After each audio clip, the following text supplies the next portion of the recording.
Bab 4607, Pelanggaran Jam Malam. Jalanan bis City sunyi di bawah naungan malam, dan rumah-rumah di sekitarnya telah menutup pintunya, seolah-olah mereka takut akan hal yang tidak diketahui dalam keheningan ini. Dari waktu ke waktu, beberapa penjaga patroli berjalan dengan tenang, dan langkah kaki mereka sangat jelas dalam suasana yang sunyi.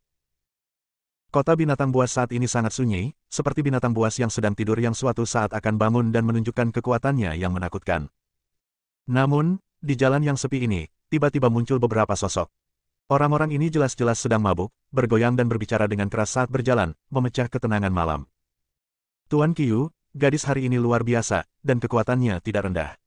Hanya Tuan Qiu yang memenuhi syarat untuk bermain dengan gadis seperti ini. Benar, tidak masalah siapa kakak Yu. Belum lagi bermain dengan satu cewek, tidak masalah bermain dengan 10 cewek. Saya ingat kakak Yu bermain dengan seorang gadis di alam Mahayana beberapa waktu lalu, dan dia hampir mati karena dipermainkan oleh kakak Yu. Orang-orang ini semua adalah teman Qiu Yu, dan mereka baru saja minum.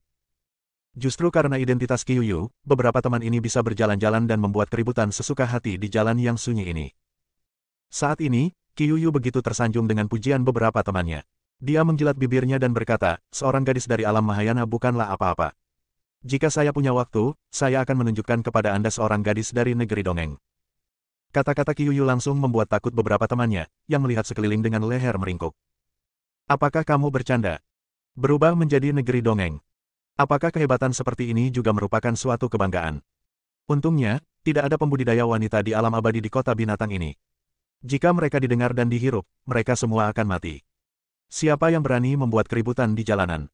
Saat ini, 3 penjaga patroli menemukan Qiu Yu dan yang lainnya dan segera mengepung mereka. Tapi ketika mereka melihat itu adalah Qiu Yu, ketiga penjaga itu terkejut. Sialan, kamu membutakan mata anjingmu, tidak bisakah kamu melihat siapa aku? Qiu Yu tiba-tiba menjadi marah dan mengutuk dengan mata terbelalak. Tuan Qiu, maafkan saya tidak tahu itu Anda. Ketiga penjaga itu segera meminta maaf. Siapa yang akan membiarkan ayahku menjadi salah satu dari 3 jenderal binatang buas di Beast City? Dengan status ini, tidak perlu mengikuti aturan apapun. Aturannya disesuaikan oleh orang lain, jadi tidak perlu mematuhinya. Pergi, dan cerahkan matamu mulai sekarang. Qiu Yu melihat bahwa sikap ketiga penjaga itu baik-baik saja, yang membuatnya terlihat baik, jadi dia melambaikan tangannya untuk membiarkan ketiga penjaga itu pergi. Senyuman bangga muncul di wajahnya, seolah dia sedang menikmati kenikmatan yang dibawa oleh kekuatan ini. Tapi saat ketiga penjaga hendak pergi, Qiu Yu melihat sesosok tubuh berjalan di hadapan mereka. Ketika dia semakin dekat, Qiu Yu menemukan bahwa orang yang datang sebenarnya adalah Dev, yang telah memukulinya di hotel. Melihat Dev tiba-tiba muncul di jalan, Qiu Yu sedikit bingung. Bukankah orang ini seharusnya dipenjara? Pada saat ini, Dev juga menemukan Qiu Yu dan yang lainnya, dan sedikit terkejut, tapi dia tidak takut. Dia memiliki token Jenderal Sing di tangannya, jadi tidak ada masalah berjalan di jalan. Nak, kamu melarikan diri dari penjara dan secara terbuka melanggar jam malam dan berjalan di jalan. Kenapa kamu masih berdiri di sana? Kenapa kamu tidak menangkapnya? Qiu Yu berteriak pada ketiga penjaga. Setelah melihat ini, ketiga penjaga itu bergegas maju dan mengepung Dev. Salah satu penjaga berkata dengan suara dingin, kamu melanggar jam malam, ikuti saja kami dan jangan biarkan kami menggunakan kekerasan. Ketika Qiu Yu melihat ini, dia melipat tangannya dan melihatnya sambil mencibir. Dev tidak memperhatikan penjaga itu, tetapi langsung mengeluarkan token Jenderal Sing. Ketika penjaga melihat tanda Jenderal Sing, dia tertegun, dan kemudian menyingkir, maaf. Bab 4608, saya tidak peduli lagi. Untuk bisa mendapatkan token Jenderal Sing, dia harus menjadi tamu berpangkat tinggi di rumah jenderal, bukan sesuatu yang bisa disinggung oleh penjaga biasa seperti mereka. Qiu Yu sedikit bingung saat melihat ketiga penjaga itu tiba-tiba menyingkir dan dengan hormat meminta maaf kepada Dev. Apa yang kamu lakukan? Kenapa kamu tidak menangkapnya? Teriak Qiu Yu. Suaranya bergema di jalanan yang sunyi, terdengar sangat kasar. Tuan Qiu, saya benar-benar minta maaf. Dia memiliki token Jenderal Sing dan dia adalah tamu Jenderal Sing. Oleh karena itu, dia tidak melanggar jam malam dan kami tidak berhak menangkapnya. Seorang penjaga mengikuti Qiu Yu dan berkata. Ketika Qiu Yu mendengar ini, dia tercengang dan menatap Dev dengan tidak percaya. Dev, sebaliknya, berjalan melewati Qiu Yu dengan token di tangan, dengan sedikit provokasi di matanya. Sial, tidak heran anak ini bisa keluar dari penjara. Itu pasti kesalahan Sing. Dia secara terbuka menentang keluarga Qiu kita. Aku ingin memberitahu ayahku tentang hal ini, dan aku tidak bisa membiarkannya begitu saja. Qiu Yu pergi dengan marah. Di penginapan.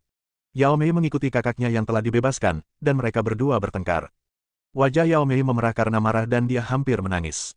Saudaraku, kamu telah dibebaskan. Tunggu apa lagi untuk dilakukan, Dev? Kita seharusnya sudah meninggalkan tempat ini sejak lama. Sekarang sudah gelap, dan kita tidak bisa meninggalkan kota. Jika kamu ditangkap, aku tidak akan peduli padamu lagi. Yao Mei berteriak dengan amarah di wajahnya. Awalnya, setelah kakak Yao Mei dibebaskan, dia datang ke penginapan untuk mencari Yao Mei. Melihat kakaknya, Yao Mei sangat senang dan ingin membawa kakaknya meninggalkan Beast City dan pulang. Tapi saudara laki-laki Yao Mei bersikeras menunggu Dev dan tidak berniat pergi. Kak, ini kesempatan sekali seumur hidup, jangan bodoh. Jika kita terlibat dengan Dev, kita tidak perlu mengkhawatirkannya seumur hidup. Aku tidak peduli apakah kamu mempunyai perasaan padanya atau tidak, kamu harus menemukan cara untuk menjatuhkannya. Saat kalian berdua tidur bersama, ayo masak nasi dan kalian tidak perlu khawatir lagi. Kakak Yao Mei membujuk Yao Mei. Matanya penuh antisipasi dan kegembiraan, dan dia jelas sangat percaya diri pada Dev. Saudara Yao Mei mempelajari beberapa hal tentang Dev selama periode ini, dan juga mempelajari tentang urat batu roh peri, jadi dia memutuskan untuk mengikuti Dev. Jika urat mineral itu nyata, maka jika mereka mengikuti Dev, bukankah mereka tidak akan khawatir tentang sumber daya selama sisa hidup mereka? Namun, dia juga tahu bahwa dengan kekuatan kedua saudara laki-laki dan perempuan itu, mereka tidak memenuhi syarat untuk mengikuti Dev, dan mereka dipandang rendah. Bagaimanapun, mengikuti Dev hanyalah sebuah beban dan tidak dapat banyak membantu.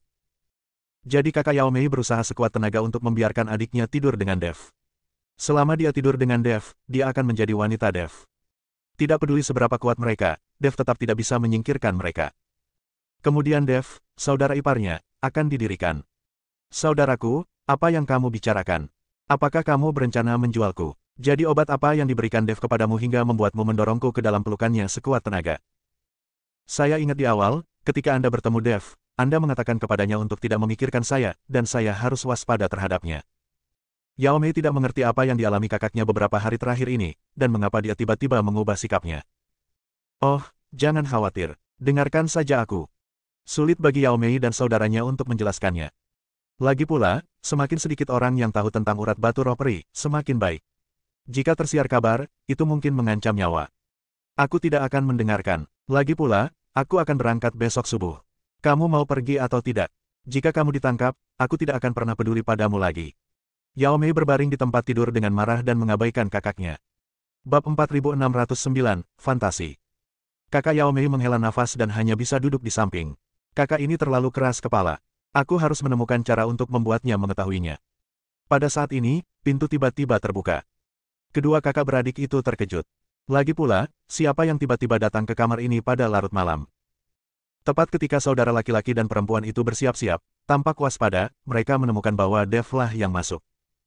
Kalian berdua belum pergi. Dev berkata sedikit terkejut. Dev secara tidak sengaja melepaskan saudara laki-laki Yao Mei, dan Yao Mei akan pergi bersama saudara laki-lakinya. Bagaimanapun juga, Yao Mei memasuki kota binatang untuk menyelamatkan kakaknya. Sekarang kakaknya telah keluar, tentu saja dia bisa pergi. Kakak ipar, kamu, kenapa kamu keluar? Ada jam malam di malam hari, bagaimana kamu masih bisa berjalan di jalan? Kakak Yao Mei bertanya dengan wajah kaget. Jawab aku dulu, kenapa kamu belum pergi? Tanya Dev. Aku tidak mengkhawatirkanmu, jadi aku tidak akan pergi. Aku menunggu pesanmu. Dan adikku tidak bisa tidur karena dia sangat merindukanmu. Jika dia pergi dan tidak pernah melihatmu lagi, adikku akan mabuk cinta. Kata saudara Yao Mei cepat. Saudaraku, apa yang kamu bicarakan? Tutup mulutmu. Yao Mei menjadi cemas dan membentak kakaknya. Yao Mei tahu bahwa Dev sama sekali tidak tertarik padanya, dan Dev juga memiliki kecantikan Zhongli di sampingnya, yang lebih cantik darinya dan memiliki sosok yang lebih baik. Yang terpenting mereka berdua selingkuh di hadapannya, bagaimana mungkin Yao Mei masih merindukan Dev? Dev memandang ke arah broter Yao Mei dan tahu bahwa orang ini berbicara omong kosong.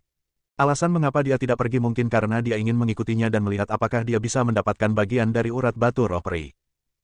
Namun, Dev tidak sedikit lusuh, tetapi tersenyum tipis dan berkata, karena kamu sangat merindukanku, maka tidurlah, kebetulan aku juga mengantuk. Siapa yang tidur denganmu? Yao Mei memutar matanya ke arah Dev dan hendak keluar kamar, tapi dihentikan oleh kakaknya. Kak, kamu mau pergi kemana? Kamu akan tidur di sini pada malam hari. Kamu tidak boleh pergi kemana-mana. Setelah kakak laki-laki Yao Mei menghentikan Yao Mei, dia segera menatap Dev dengan senyuman di wajahnya. Kakak ipar, aku akan menjaga pintu untukmu. Jangan khawatir, aku tidak akan mendengar apapun. Setelah mengatakan itu, kakak laki-laki Yao Mei mendekat ke telinga Dev dan berkata, "Kakak ipar, adikku keras kepala, jadi kamu harus kuat." Wanita memang seperti ini. Mereka berjuang keras pada awalnya, tapi mereka akan menjadi jujur ketika kamu mendapatkannya. Dev memandang saudara laki-laki Yao Mei dengan kaget. Dia sekarang dapat menyimpulkan bahwa orang ini benar-benar mesum, dan dia jelas tidak dipenjara secara tidak adil. Kakak. Meskipun perkataan saudara laki-laki Yao Mei sangat pelan, Yao Mei benar-benar mendengarnya. Saat ini, Yao Mei sangat marah hingga dia hampir menyerang kakaknya. Ketika saudara laki-laki Yao Mei melihat ini, dia segera berlari keluar dan menutup pintu. Yao Mei memandang Dev dan berkata dengan dingin, "Saya sangat berterima kasih kepada Anda karena membantu saya menyelamatkan saudara saya, tetapi jika Anda menggunakan kekerasan terhadap saya lebih baik mati daripada menyerah." "Jangan khawatir, aku bukan orang seperti itu." Setelah Dev selesai berbicara, dia langsung berbaring di tempat tidur. Yao Mei memandang Dev yang terbaring di tempat tidur dan merasa campur aduk sejenak. Faktanya, dia hanya mengatakan itu. Jika Dev benar-benar menggunakan kekerasan padanya, Yao Mei tidak akan melawan. Jauh di lubuk hatinya, dia berharap Dev akan melakukan sesuatu padanya. Namun siapa sangka Dev tidak mengerti sama sekali dan langsung pergi tidur, yang membuat Yao Mei sangat malu. Tepat ketika Yao Mei sedang berjuang di dalam hatinya, Dev sudah memanggil Zhongli dan mulai bermesraan dengannya. Yao Mei hanya bisa menatap kosong, dengan perasaan campur aduk di hatinya. Dan saudara laki-laki Yao Mei yang berada di luar pintu sangat gembira saat mendengar apa yang terjadi di dalam ruangan. "Adikku punya keahlian. Tampaknya pria kaya ini ada di sisinya. Aku tidak perlu mengkhawatirkannya lagi." Kakak Yao Mei sedang meringkuk di luar pintu, sudah berfantasi tentang hal itu. Bersambung.